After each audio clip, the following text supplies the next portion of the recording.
Welcome, everyone. Good evening, day, morning, night, or afternoon to you.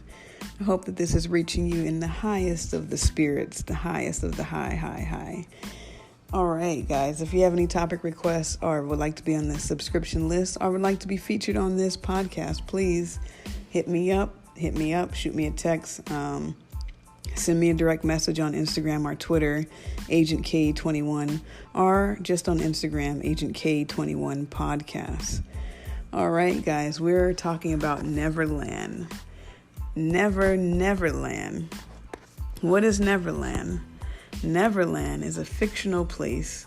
For those who do not know, it is a fictional place based off of the Peter Pan story. Neverland is not real. But it is very real within us, okay? So Neverland is the place where we refuse to grow up.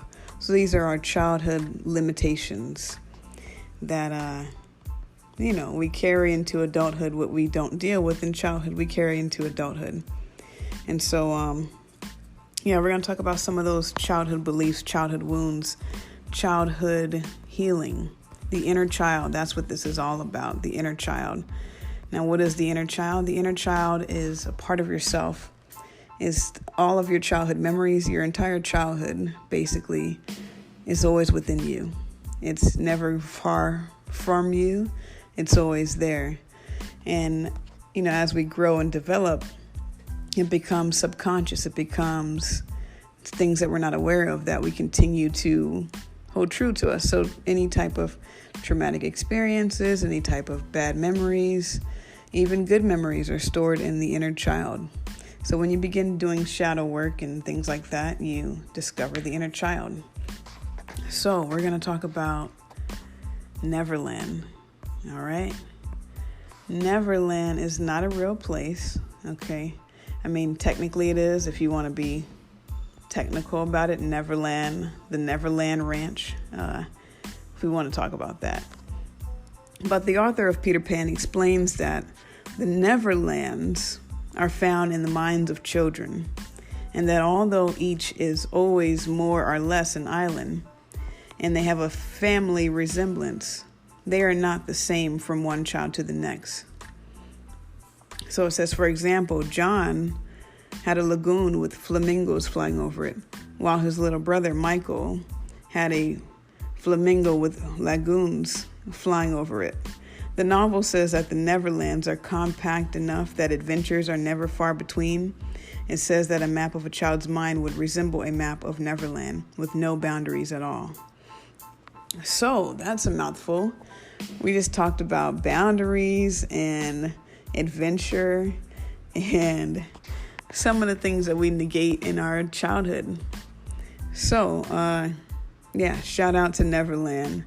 And it's a place that we all have, since we all have different childhoods, our Neverland is different from each person to the next. So I'm going to talk about some common themes that can be found in Neverland. And we're going to tackle some of these and how to integrate them to become whole.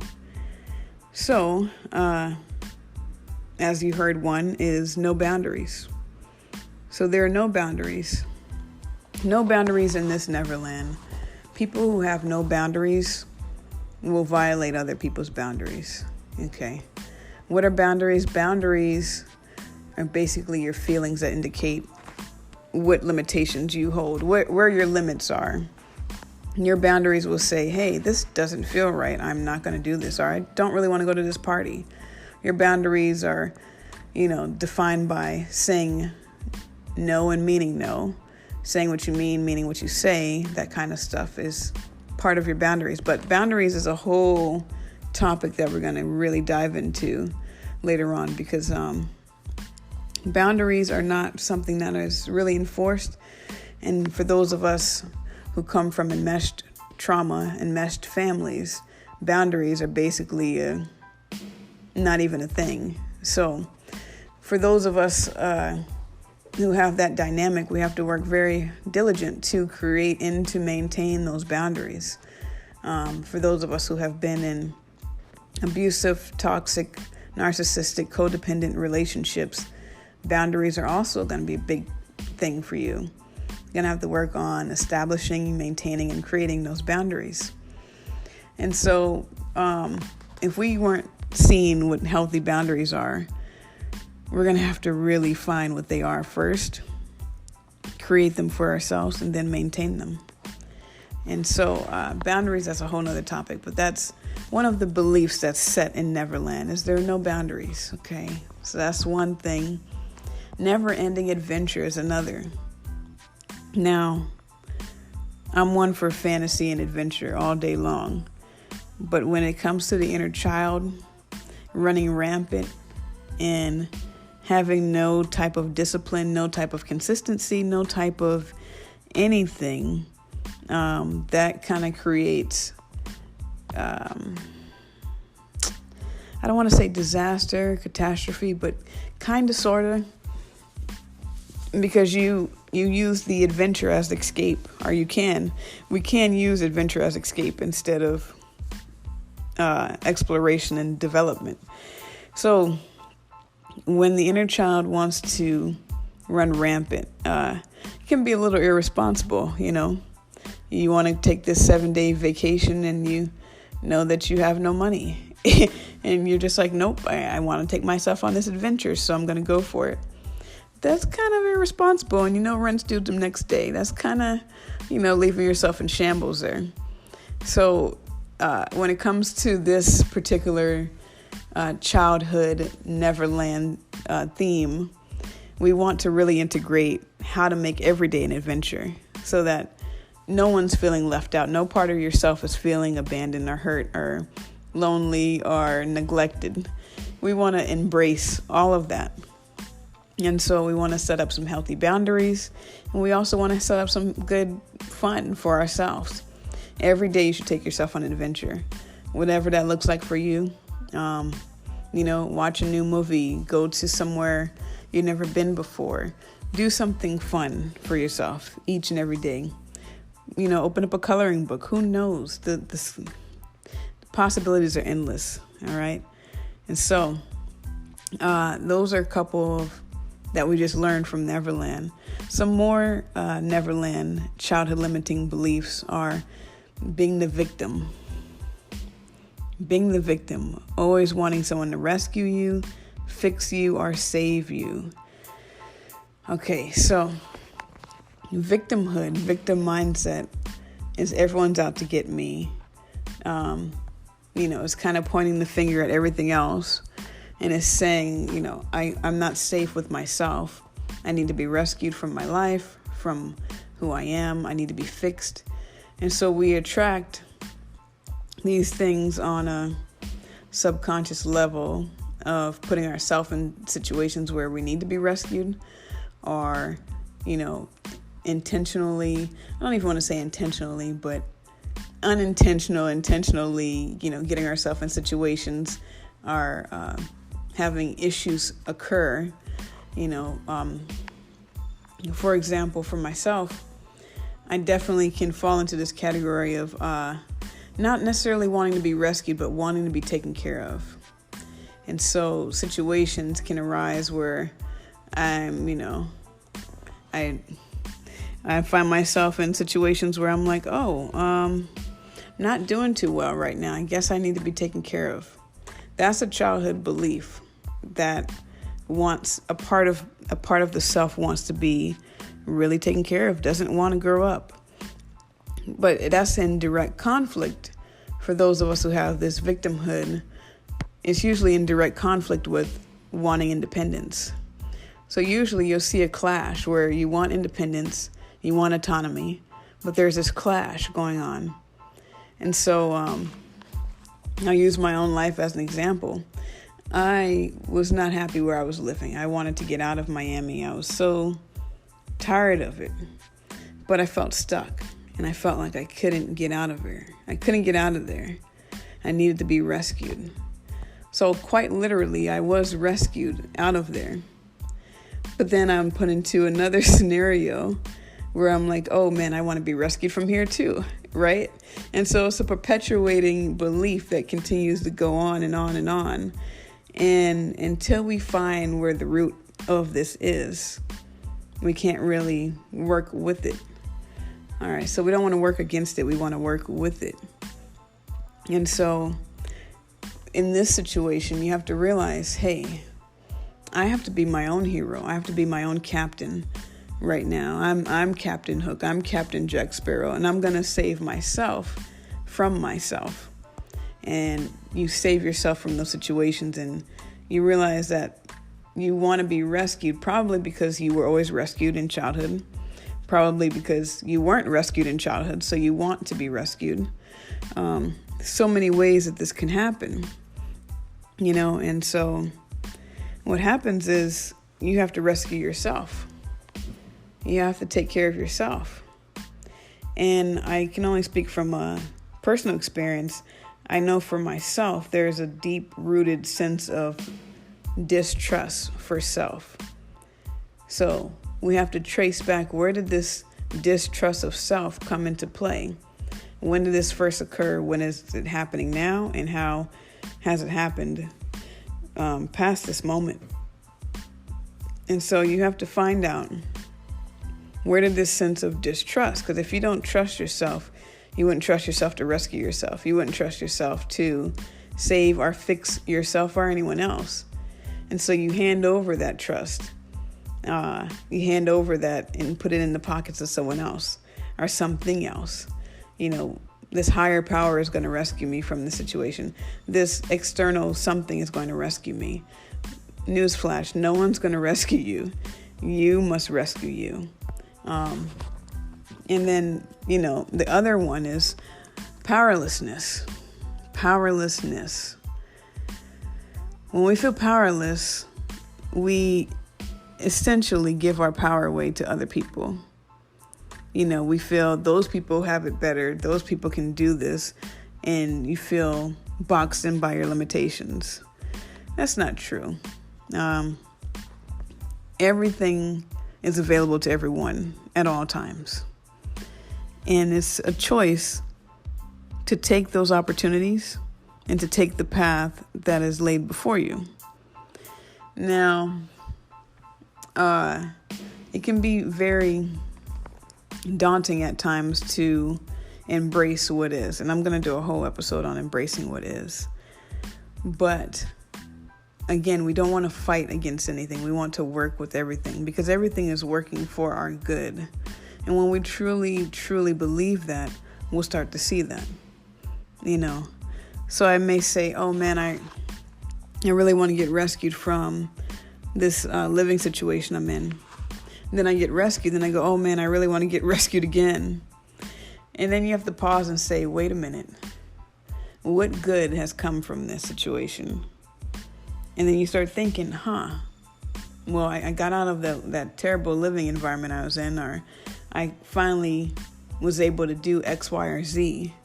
Or this actually happened now that I'm in this place of residency. And you start to think like, there is some good all around you. And even from the previous situation, okay, you want to be rescued from that situation. What good was there? Oh, I have my own space. I have my independence. I have all the things I've been longing for. Now that it's here, how are you going to maintain? And so that's the lesson. Again, when we start doing this inner child work, we want to focus on what is the lesson to learn. And so using that same example, the lesson is, okay, when you actually get what you want, how will you maintain it? How will you nurture it? How will you cultivate it? Without letting the fear of it being taken from you rule the day.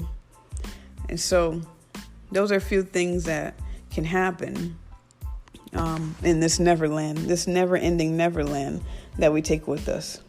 Now, because Neverland is always going to be with us, we can't reject it. We can't deny it. We can't suppress it. We can try, but it's still going to be there. And we might have situations occur where we don't know why they're occurring, but we have these themes going on in the background. You have your phone on, you got all these other apps open. You don't know why your battery's draining. Close those motherfucking apps. That's why your battery is draining. Close those apps. Okay, and that's basically what we're doing with the inner child in the shadow work. is we're closing all those apps so we can use all of the battery life that we have. All right, so when we start working on these inner child wounds, these inner child beliefs, inner child memories, we want to take them fully as a part of ourselves. So 3 things we really want to do is we want to accept them completely, we want to unconditionally love them, and we want to find total approval for the things we despise, especially in ourselves. So we want to accept, unconditionally love, and find total approval. And once we find those things, we are so much more capable of granting that to ourselves. And whatever you give to yourself, you simultaneously will give to others. All right, so when it comes to some of those beliefs I mentioned just now of wanting to be rescued, fixed, or saved, or wanting to be taken care of, one way that you can start to see and paint another alternative is by looking for evidence that disproves this belief. And what I mean by that is, if you feel like, oh, I always need someone else to rescue me, think about the ways that others have already rescued you. Think about the way that you don't really need someone else to rescue you. Think about the ways that you've rescued yourself. Think about the ways you've rescued others. And when you start to think about that, you'll start to notice a shift. And when that shift happens, you'll notice everything has already been falling in place the whole time, right? And so that gives you a sense of peace to say, when I look back over my life and I think about the things that I've attracted, I can see how and why, but I can also see how it's always been. And so, for example, say you want to feel rescued, and then you find evidence in your life of how the universe has been taking care of you the whole time. God, source, universe has been taking care of you the whole time. So another example, when I think about times at my lowest times when I'm like, man, I don't know how I'm going to make it from day to day, or, 2 live examples I have for you. 2 live examples. I was at a restaurant. I'm just going to no name. I was at a restaurant and I parked in the parking lot, and I thought I was going to be really quick. It was like 10 minutes tops, right? Probably 15. I'm like 10, 15 minutes tops. I come outside. I just moved, I'm just moved to Miami, and I'm like, I'm just going to stop in here real quick. I just parked somewhere, and I come outside and my car is being towed. And I'm like, fuck, this cannot be happening right now. This cannot be happening. Like, I literally just got off the plane. This was my first day, like, on my own. I'm ready to go. I'm like, let's do this. I had just found a place to live. I'm like, yeah, let's go. And my car is being towed, and I'm like, gotta be kidding me. And I said, dude, I'm right here. Like, just let that off the hook, man. Come on. He's like, I can't. He said, you gotta drop X amount of dollars for me to let this go. I said, what? I said, you crazy. I said, man, okay. I said, if I don't pay you X amount of dollars right now, what's gonna happen? He's like, well, I'm gonna take it to the pound, and then you have to pay X amount of dollars to get this back. I said, man, like, okay. Now, luckily for me, I was like, you know what? This couldn't have happened at a better time, because I was actually in a position to drop X amount of dollars. And just so happened that the restaurant I was in had an ATM machine. It was like they were waiting. They already knew. They were like, yep, somebody's going to get got today. Let's put this ATM machine right here. And so I was able to go to the ATM, because he's like, all I take is cash. I'm like, of course, that's all you take. So I go get the cash. And, I couldn't even be upset, because I was like, you know what, this could have been so much worse. I could have not had the funds. I could have, the car could have already been at the pound when I came out. I could have just came outside too late, and saw my car not there and been freaking out and had to find where my car went. So looking for those moments where you can say, I was taken care of because I had the means to take care of myself. I was taken care of because you were able to rescue yourself from the situation in a timely manner. and just finding the gratitude of that situation, finding the good in everything. And so, the inner child might have been freaking out like, what? But that's when the adult self comes and soothes that inner child and says, you know what? It's okay. I'm here to take care of you. The next example I can give is I was at work one day and I had left my lunch on the counter, and I was like, man, I just made this lunch and I ended up leaving it at home. And I was like, I am not about to spend money to get lunch. And I wasn't going to have lunch that day. I was like, nope, I'm going to work this 8-hour shift and I'm not going to get lunch. I already was like, no, I'm not doing it, because I just wasn't going to. Stubborn of me, yes, perhaps. But I was like, no, that's not going to happen. And so, got to move real quick. And so, in that scenario, that situation happened. And I was like, I don't know what I'm going to do for lunch today. But I'm not going to worry about it because I'm being stubborn.